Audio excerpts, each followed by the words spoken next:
All right, welcome back to the channel again, ladies and gentlemen. Now look, I feel like this video right here, if you guys don't know who Chopper is, Chopper or Choppa was from the band. When Diddy did that show, Making the Band, it was him, what's her name? Sarah, Freddy P, Ness, Dylon, and what's her name? Is it Babs?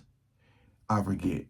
But Choppa tells shocking story about Diddy threatening to harm and take Freddy P's life.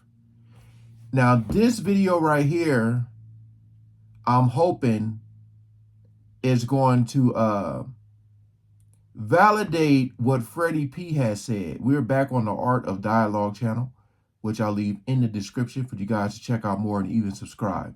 Freddy P has been on this show talking, saying a lot of stuff that I believe to be true. So let's see what Choppa has to say. We ain't gonna waste no more time. Let's jump right into it.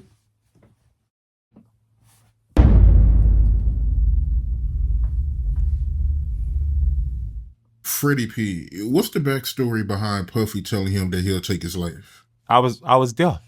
He had us all sitting in the we was in Daddy's house, and Fred said something slick to Diddy, and Diddy felt the way, and he was like, "Turn the cameras off." He told MTV to turn the cameras off. You heard me, and walk out the room. They walked out the room, and we just was sitting there, and I'm not knowing what's going on. I ain't know they much had smoke with each other. You dig? But Diddy was letting it loose. I'm talking about. He told Fred, I would buy your whole block, move everybody out the neighborhood, and every time you walk outside, somebody will be shooting at you. That made Fred lead the band. Oh, Fred was drove. Fred wanted to kill that nigga. Whoa, whoa, whoa, whoa, whoa, whoa, whoa, whoa. Boy, if this ain't in line to all the other stuff, you know, the whole Kid Cudi blowing up the car, and I will buy your whole block, move everybody out the city, and every time you come outside, somebody's gonna be shooting.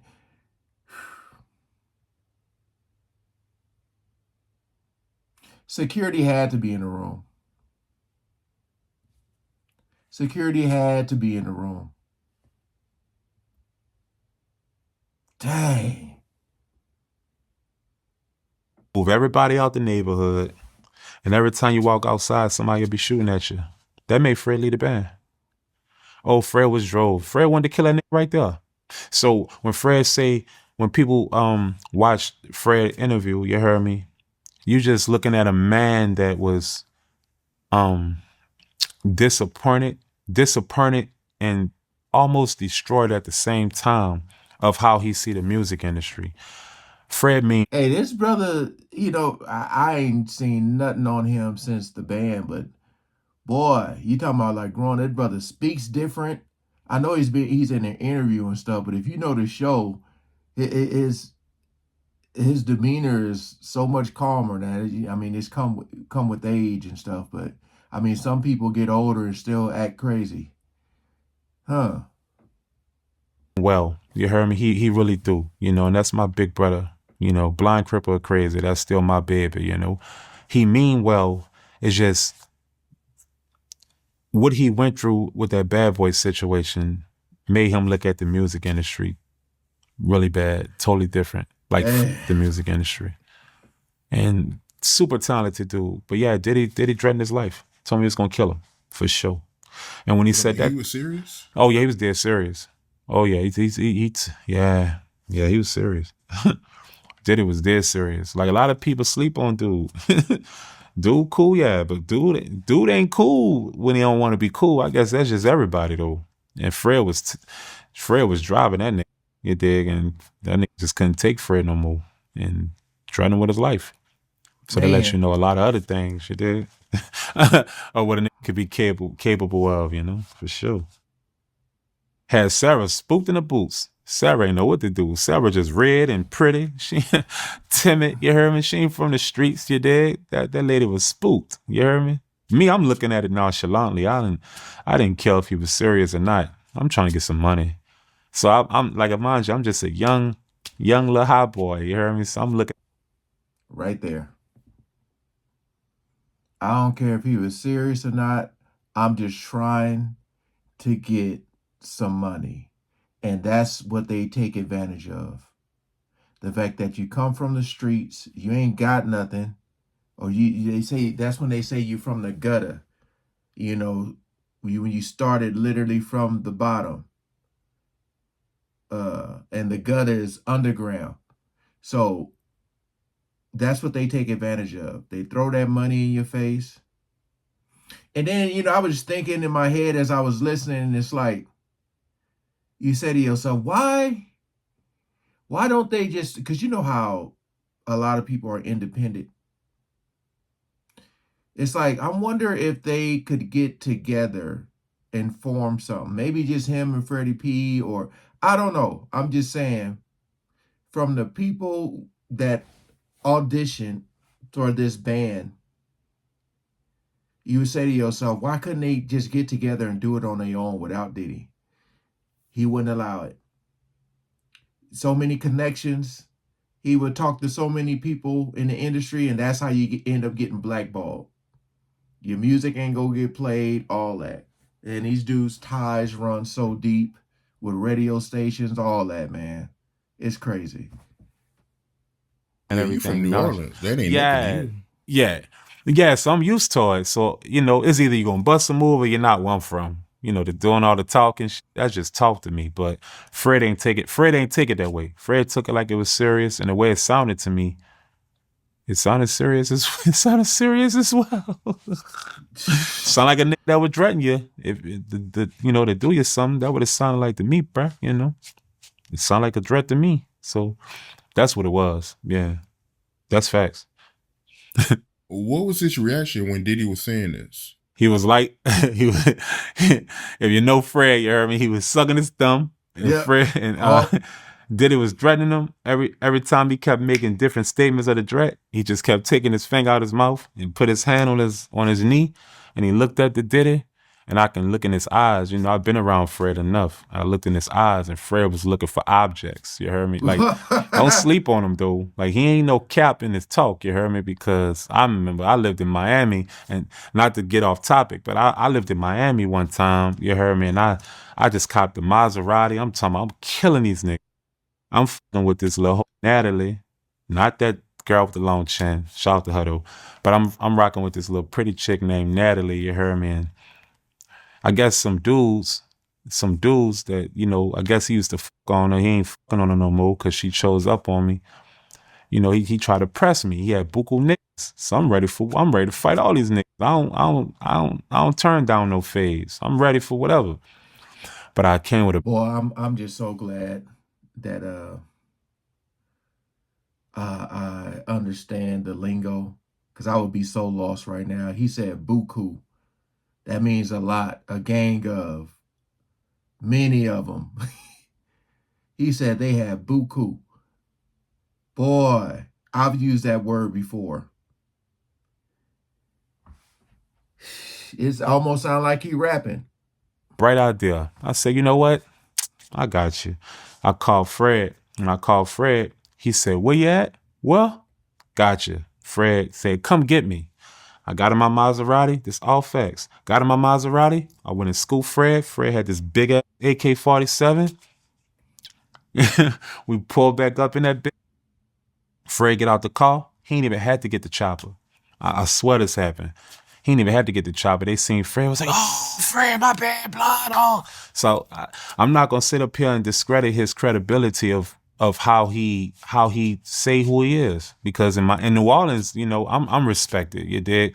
But I was living in Miami. Them people ain't know me, you dig? They looked at me like I'm wearing buku jewelry and this nigga talk funny, old New Orleans ass nigga fucking on our. But Fred was about what he say. So at that moment when Diddy was threatening him, I watched Fred's eyes. He was looking around for objects.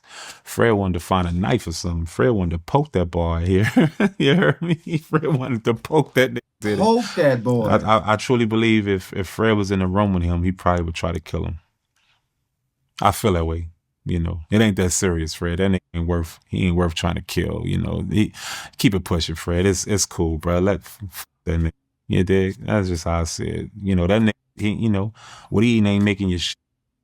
Yeah, you could chill. He not over that, man. He's not. And that's the thing. I try to tell him all the time. I try to say, Fred, man, let the past be the. Well, they said it was like $30 million or something like that he didn't give them or took from them.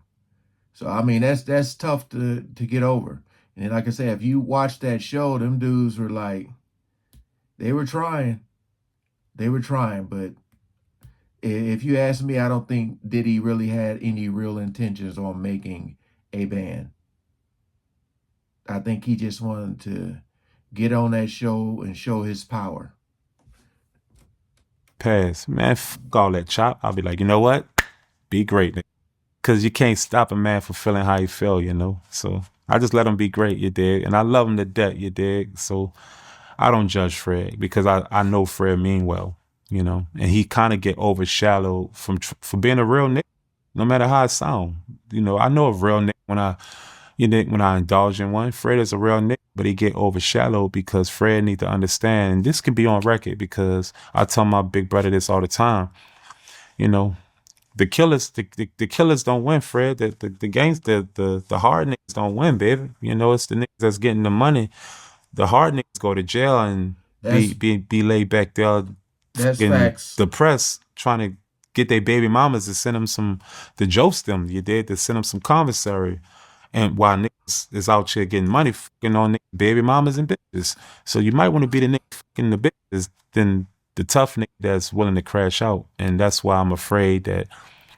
I just wish Fred is always in a good situation because I'm surprised he ain't crashed out by now. That's how that crazy, yeah. Me, I'm a little logical, you dig? I think about shit. My dog Fred is Looney Tune. He Looney Tune, you dig? I hope he grew out of that though, for real. Or if he didn't, I hope he grow out of that because Fred is a good person. Period. It's time to let it go. He's getting this humble pie. Did it getting this humble pie?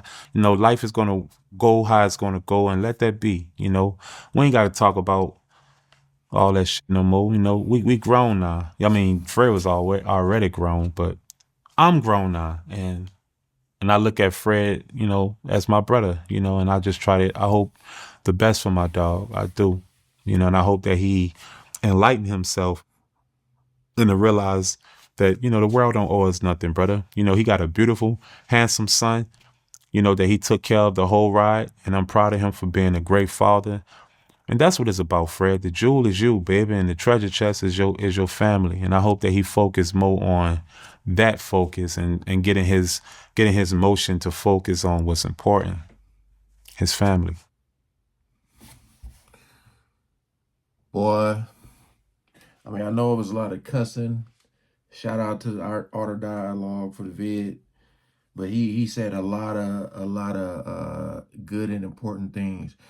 This kind of make me want to go back and rewatch that show, man, because I know for sure it was a lot of stuff that I missed. I know it. I know Diddy had got into it with his I forget her name, but the one chick that was the choreographer. I know they had got into it. You did see the power trip on there with Diddy. But like I think when I was watching it, it was more of a like, man, they better get right, because like they got a chance to, make some money and make a new band, versus like, man, this dude really don't, he just wanna really just show how powerful he is. I can guarantee you, most of us, if we would rewatch that show, it'll be a different like perspective. Again, appreciate all the love and support with you guys coming over. It was cool to see Chopper validate all the stuff Fred was talking about. Cause yeah, I already believed him, but it was good to get some more insight. All right, peace out.